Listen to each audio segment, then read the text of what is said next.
I am so glad that you are back watching with me, Pastor Annie, as we explore the life app this month, Compassion.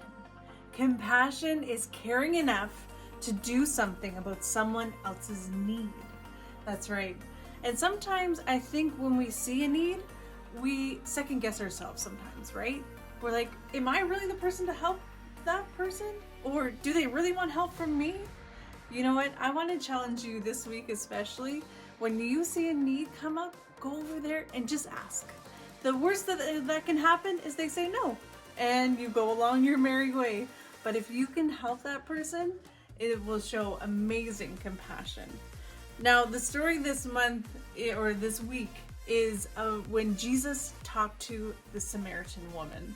Now, in today's culture, that might not seem like a big deal, but back in Jesus's days, men didn't really talk to women, and especially not Samaritan women. Now, you see, the Jews and the Samaritans, they were always with conflict with each other, and Jews even thought it was a sin to hang out with Samaritan people. So this was a big deal. And through the story, you will see that Jesus showed her that she mattered to him. Amazing, right? And then Jesus got to go in and talk to the whole town, and Jesus showed that Samaritans mattered to Jesus. So good. Now, our verse, Micah 6 verse 8. It's a little long, but let me read it to you because it's so good. It goes like this. The Lord has shown you what is good. He has told you what he required of you. You must act with justice. You must love to show mercy, and you must be humble as you live in the sight of your God.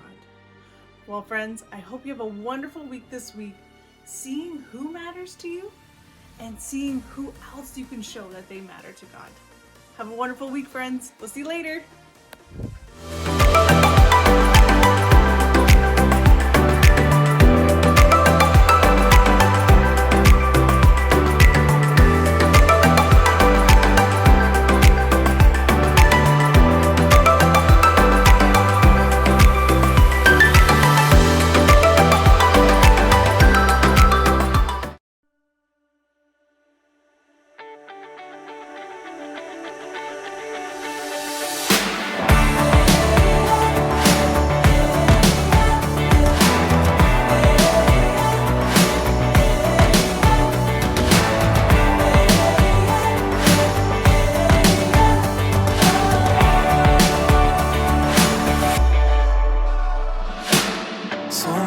Hearts out there are hurting. So many people who need love. Sometimes I feel a little helpless, like what I have won't be enough. I may not have everything, but what I have I'll share with you. 'Cause what real love would ask of me show real love to you. Sometimes the greatest gift that someone can receive is to know they're not alone in the greatest need. Yeah. This is a mission if we're up to the test. It's not impossible. Takes our best, show up, give love away.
Oh, yeah? Okay. Sure. All right, that passed me. Mm-hmm. Uh-oh. There's a window there? Yes! Shh! Uh-huh. Oh. Mr. Beauregard has weeds growing up around his mailbox. That's a violation. Uh-huh. Weeds.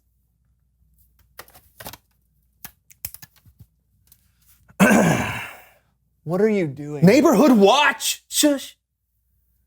Oh, look at that. Miss Franklin's walking her dog without a leash. Doesn't she know how dangerous that is? Danger. Danger.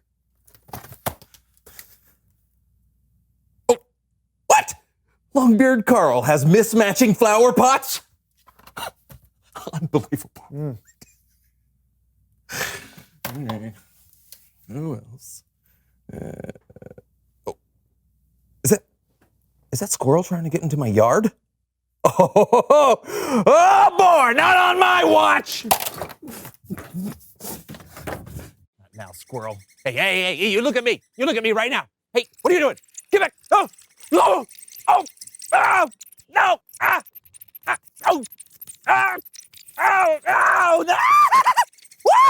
No, get back. Oh, don't look at That's a strong squirrel.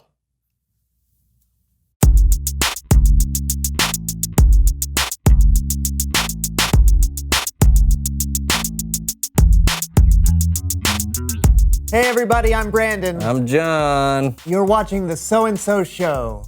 And John is watching his neighbors. I knew something fishy was going on. What do you see? Well, I see strangers, a moving van, people moving boxes in and out of the house next door. Sounds like you have some new neighbors moving in. New neighbors? Yep. What do I do? What do I do? This is a big deal. You could go meet them after we finish the show. Well, I can't just walk over there and talk to them. I have to bring something, do something, be a good neighbor. Sounds like you're putting a lot of pressure on yourself. No, I'm not. I just want to be a good neighbor. Oh. Okay, maybe we need someone to help us. Please welcome someone who knows stuff. I'm Melinda Manners.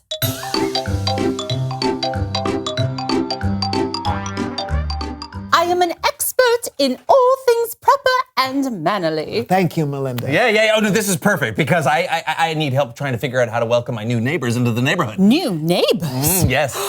Oh, now, this is a big one. Yeah. I'll need to consult my great-great-grandmother's handwritten handbook, The Manners Book of Manners. See? What's in here? No. Let's see, maybe it's... there. No. No, it's not that. All the way to the... Okay. Here it is. My, there are endless things you could do to welcome your new neighbors. I suggest we start with the most difficult option. Wait, why would we start there?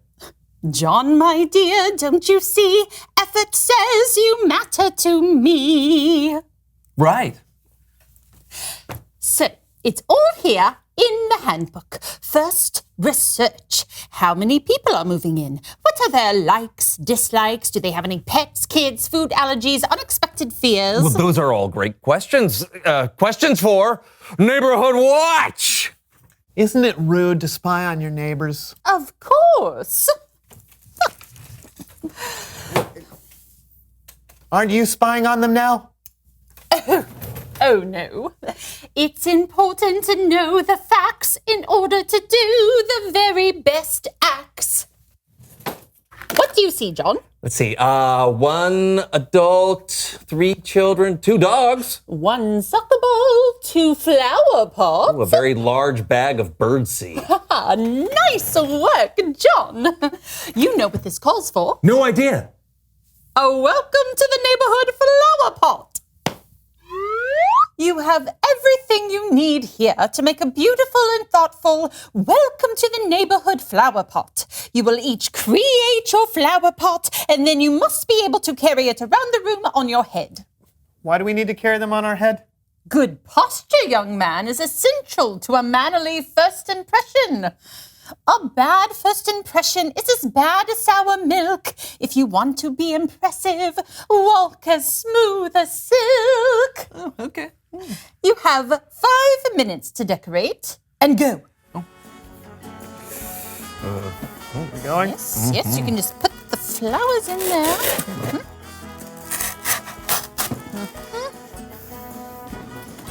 Okay.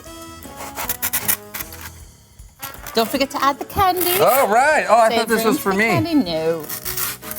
Butter goes on the flower. Yes, so birds are really attracted to the peanut butter and the seed holds it on. Nice, very nice. Yes. You're just... Oh, you are very good at this. You have done this before, sir, I'm sure. Yes. Beautiful work, yes.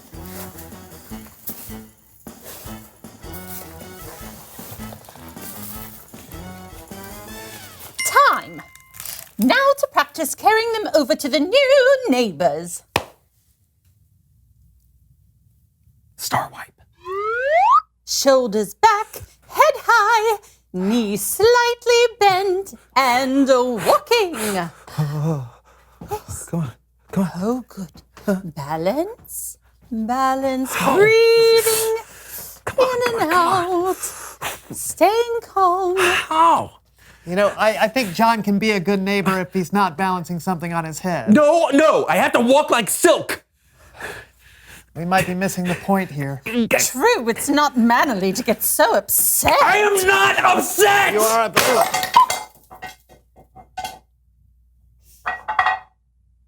It's Bible story time with Kellen.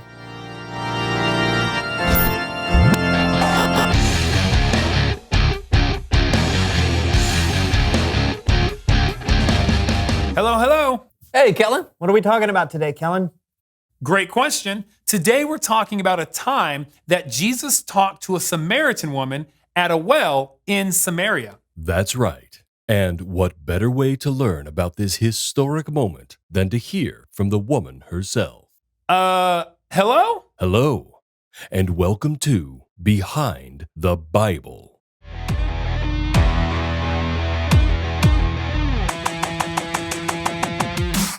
Jesus and his disciples were traveling through Samaria.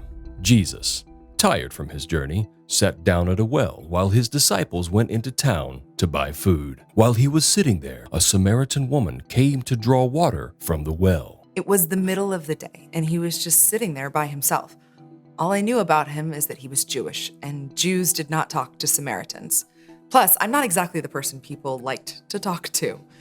Back then, most people just ignored me or were mean to me, so I wasn't going to say anything.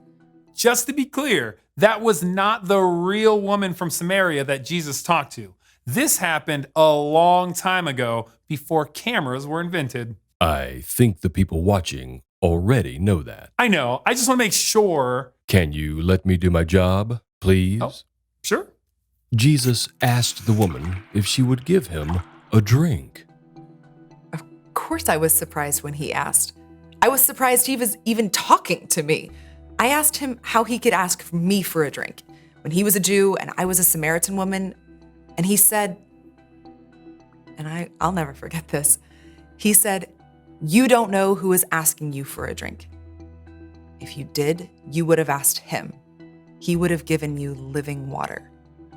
Sounds crazy, right? I mean, how could I ask him for a drink? He didn't even have anything to get water with. And who's ever heard of living water? Jesus told her, "Everyone who drinks the water from the well will get thirsty again. But whoever drinks the water I give will never get thirsty." When the woman asked Jesus for this living water, he told her to go get her husband. But Jesus knew that she had no husband. In fact, Jesus knew everything about her. that's right. I know. It blew my mind, you know? How could a stranger know all about my past?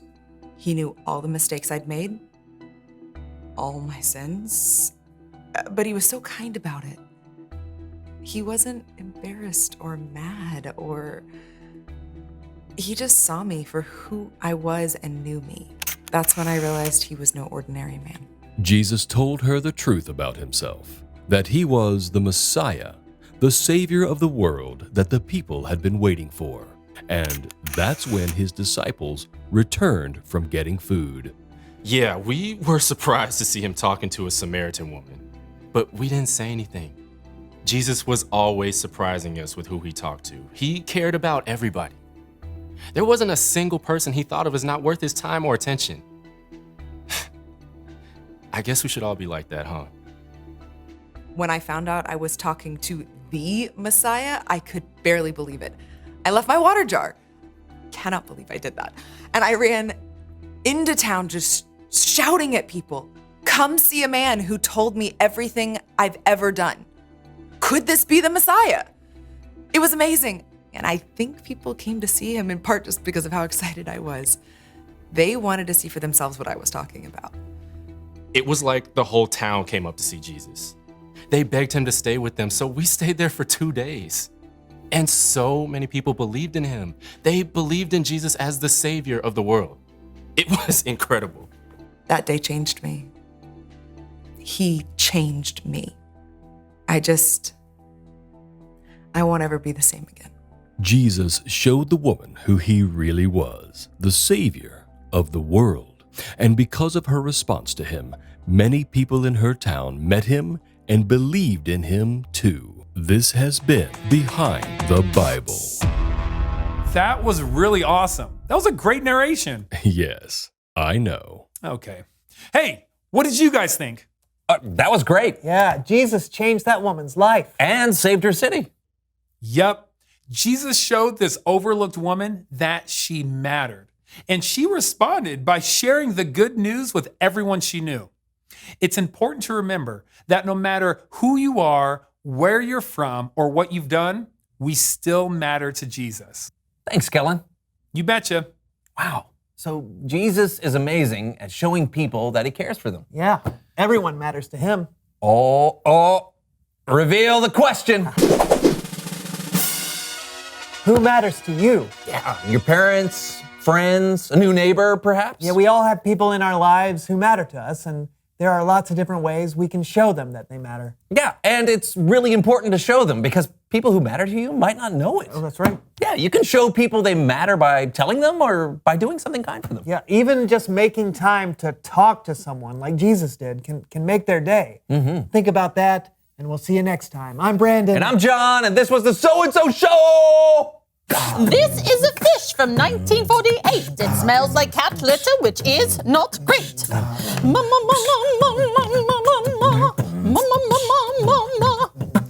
This is a dog bone halfway chewed. I don't have a dog, so this one's for you.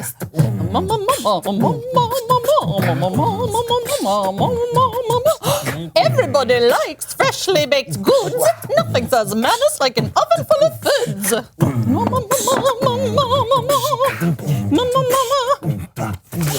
manners book of manners. The manners book of manners. The manners book of manners. Book of manners. Book of manners. Mama manners. Mama manners. Mama manners. Now bring it home, boys.